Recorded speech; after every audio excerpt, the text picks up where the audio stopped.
mi nombre es Pilar. Soy estudiante del cuarto semestre de la licenciatura en Educación en la Universidad Mesoamericana de San Agustín. En este video te presentaremos 6 habilidades docentes.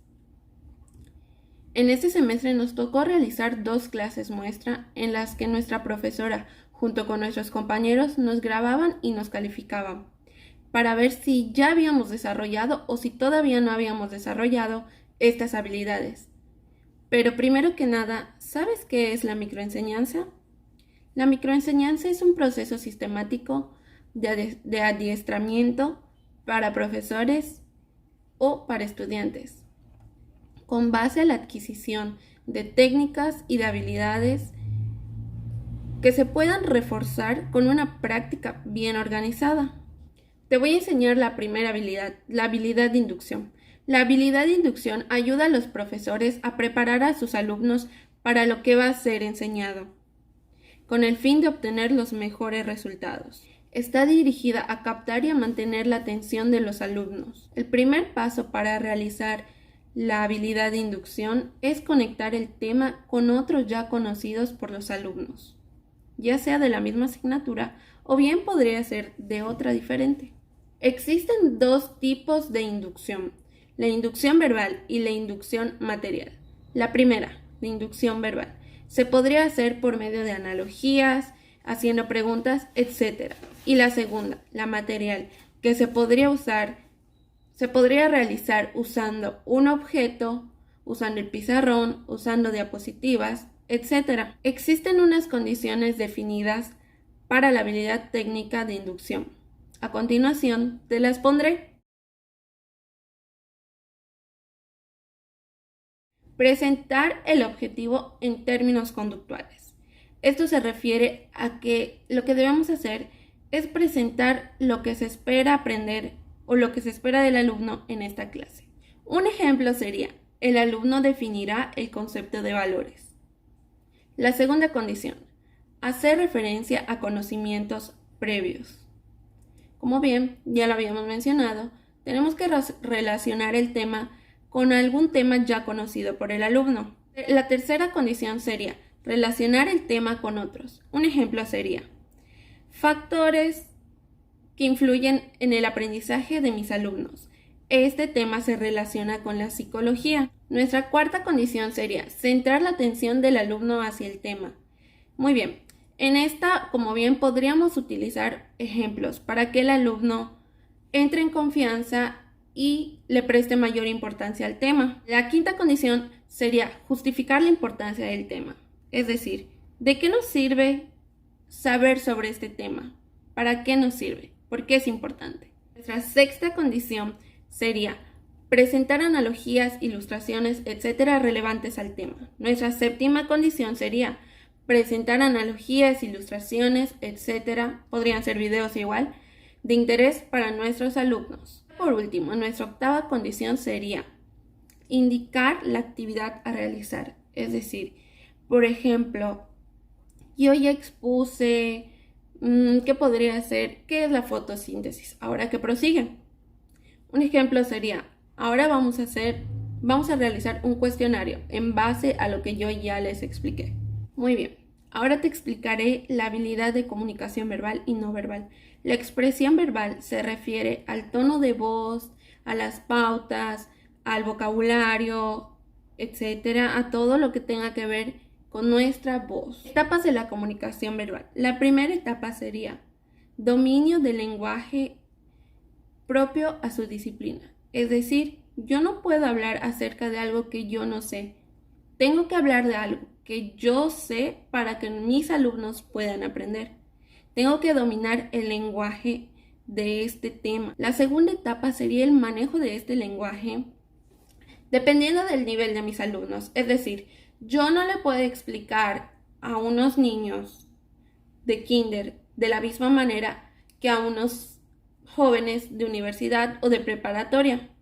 Hay ciertos niveles que debemos buscar para poder manejar este lenguaje, ya que si yo explico de la misma manera a unos estudiantes de universidad de la que yo les expliqué a los de kinder, pues sería un poco soso. Y si sucediera al revés, los de kinder no me entenderían, porque podríamos utilizar palabras de las cuales ellos ni siquiera saben que existen. La tercera etapa sería la adquisición del dominio general del idioma, a fin de expresarte claro, ágil y podría ser sencillo a cualquier auditorio. La expresión no verbal predispone al auditorio de forma visual. El acto visual sirve de puente entre profesor-alumno. Esta habilidad se refiere a los movimientos del cuerpo, la postura física, los gestos, los ademanes, la forma de vestir, la forma de saludar, la forma de reírse, la forma de caminar, etc. Para mejorar la habilidad, el profesor requiere tomar conciencia de la importancia que él tiene. Es decir, yo tengo que saber cuál es mi postura ante un grupo. Lo segundo sería practicar en condiciones controladas. En este caso, podríamos pedirle de favor a algún familiar, algún amigo, entre otras personas, para que nos ayuden a practicar el dominio. Las condiciones para esta habilidad serían hacer buen contacto visual. Es decir, si yo estoy mirando hacia abajo, mirando hacia arriba, los alumnos no me van a prestar la debida atención. Tengo que verlos a los ojos. Tampoco voy a hacer como que verlos directamente a los ojos, porque pues también intimida un poquito que nuestros profesores nos hagan eso. La segunda condición sería hacer buen contacto auditivo, es decir, manejar nuestro timbre de voz. Por ejemplo, cuando queremos enfatizar en algo, pues subir nuestra voz, se escuche en todo el salón. Tampoco vamos a gritar, sino que tenemos que manejar un cierto timbre de voz para que se pueda comprender lo que decimos. Articular adecuadamente. Muy bien, en esto podríamos hacer como que existen muchas personas que como que exageran sus gesticulaciones y eso te entretiene un poquito. Tampoco debemos hacer eso. Claro que sí debemos pues hacer ciertas gesticulaciones para que la clase no sea tan aburrida y como que no estar todo el día con nuestra carota de que buenos días chicos, ya llegué. No podemos estar todo el día así, tenemos que gesticular, llamar la atención hacia el material. Es decir, si yo estoy exponiendo problemas matemáticos, tengo que ver que mis alumnos estén viendo la pizarra, porque si no, pues no van a entender. Actuar con naturalidad. Esto se refiere a que si, por ejemplo, si yo soy una persona seria y entro al salón de clases brincando, saltando, riéndome, como que no tiene nada que ver con mi naturalidad. Tenemos que, es decir, si yo soy seria, pues voy a dar mis clases, tampoco voy a estar todo el día con mi cara larga, pero tampoco voy a exagerar. Nuestra sexta condición sería que los movimientos del cuerpo no distraigan. Un ejemplo de esto sería, por ejemplo, un error que yo tuve en estas clases fue no mostrar mis manos para nada. Todo el tiempo estuve con mis manitas para atrás. Algunos compañeros estuvieron con su pluma, tiquiti, tiquiti, tiquiti. Y eso también entretiene. Variar la entonación de la voz.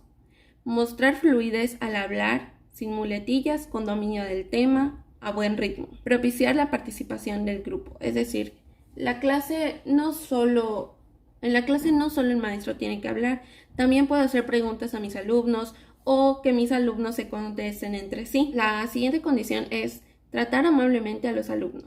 Y la última sería controlar oportunamente la participación. La siguiente habilidad es la variación del estímulo. La variación del estímulo se puede manifestar de diferentes maneras, pero yo te hablaré de 3 modalidades en particular. La primera es la verbal, la segunda es la no verbal y la tercera es el canal sensorial. La variación del estímulo mediante una técnica verbal. Esta tiene 2 aspectos, el enfoque y la interacción. El enfoque se refiere a cuando el profesor quiere llamar la atención a un punto en específico. El enfoque verbal se podría demostrar de diferentes maneras. Unos ejemplos serían: presten especial atención a esto, miren la página 16 de su libro, entre otras. Y la interacción sería: maestro, alumno, maestro, grupo, alumno, alumno, alumno, maestro. La variación del estímulo por medio de una técnica no verbal abarca los siguientes aspectos: el desplazamiento, los gestos, el enfoque, las pausas y los silencios. El libre desplazamiento induce al estudiante a prestar atención al tema, ya que se ve obligado a seguir visualmente al profesor. El fin de la práctica de gesticulación es que el profesor tome conciencia de que tiene que ser expresivo y dinámico en sus presentaciones. El enfoque no verbal se utiliza cuando el profesor apunta a un objeto. Esto también se puede combinar con el enfoque verbal. Muchas veces se combina, como por ejemplo, cuando el profesor apunta el pizarrón y dice, fíjense en esto. Esa ya es una forma combinada. Las pausas y silencios podrán disminuir la comunicación oral y esto permitirá al estudiante participar más. La variación del estímulo por el canal sensorial se refiere a que el profesor active otros órganos sensoriales que permitirán que la información sea aceptada por mucho más tiempo y con mayor facilidad. El canal sensorial ayuda a los estudiantes a aumentar la atención, cambiando sistemáticamente sus órganos receptores. Un ejemplo podría ser, si yo estoy explicando los diferentes tipos de texturas que hay, escribo en el pizarrón los nombres, paso con muestritas, se lo muestro a mis alumnos, estaría activando 3 canales, el canal auditivo, el canal visual y el canal del tacto. Las condiciones para calificar esta habilidad son las siguientes. La primera es cambiar la posición dentro del salón de clase, es decir, no mantenerme toda la clase en un mismo sitio. La segunda, emplear ademanes para mostrar un significado. Tercera sería enfatizar con la voz las ideas más importantes. La cuarta, enfocar la atención hacia el material. La siguiente sería propiciar diferentes estilos de interacción. La siguiente sería dar tiempo para que los alumnos organicen sus ideas. Y la última sería emplear medios didácticos que ayudaron a variar el ambiente de la clase.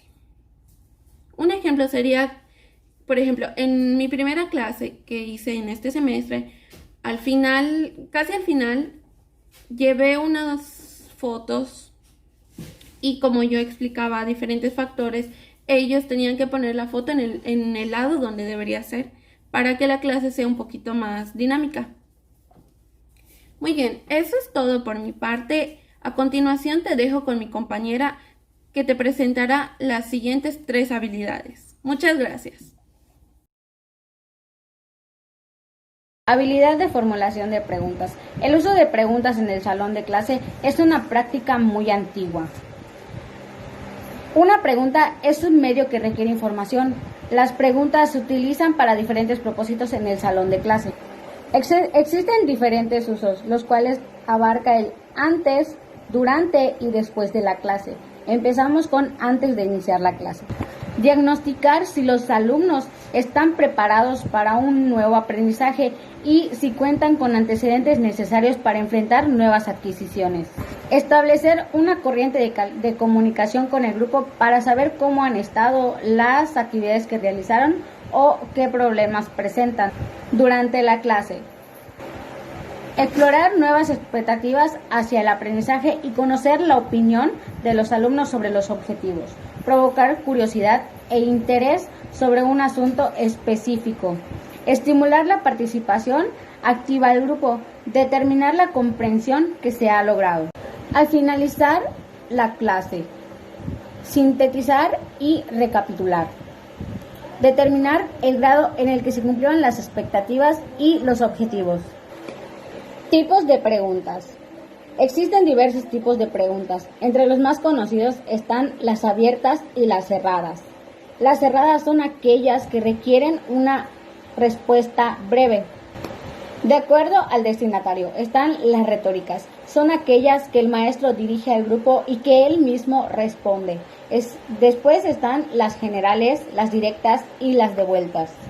De acuerdo con su finalidad, de proceso enseñanza-aprendizaje. Están las diagnósticas, las aclaratorias, para centrar la atención, para tomar decisiones, las reforzadoras, las de evaluación y las de síntesis. Habilidad de reforzamiento. Desde hace mucho tiempo que los profesores vienen comprobando el valor de los refuerzos en el proceso de aprendizaje.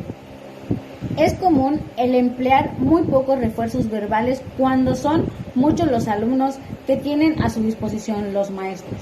Muchos profesores tienen la costumbre de acatar un está bien o un bien ante la respuesta de sus alumnos, sean estas el resumen más brillante de un tema o simplemente el comentario más vulgar.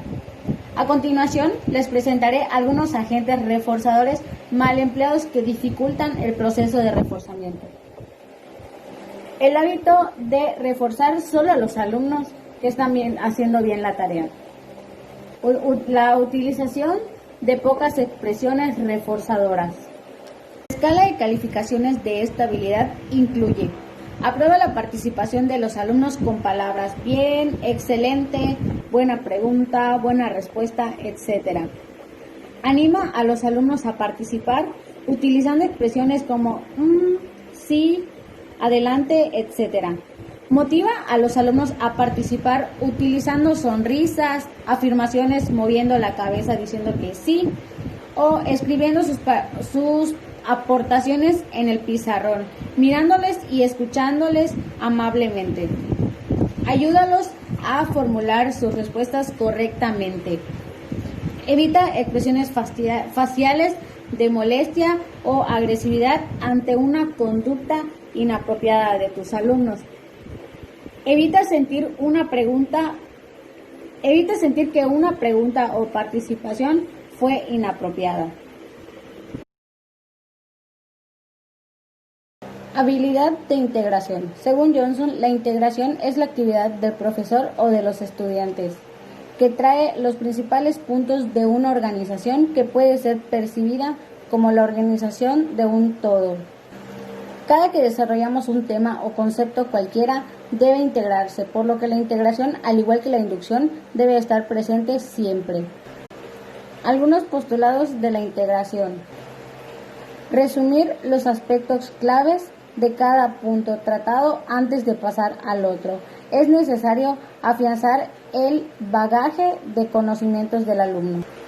Estimar el momento propicio para hacer la síntesis, de manera que no resulte prematura ni extemporánea.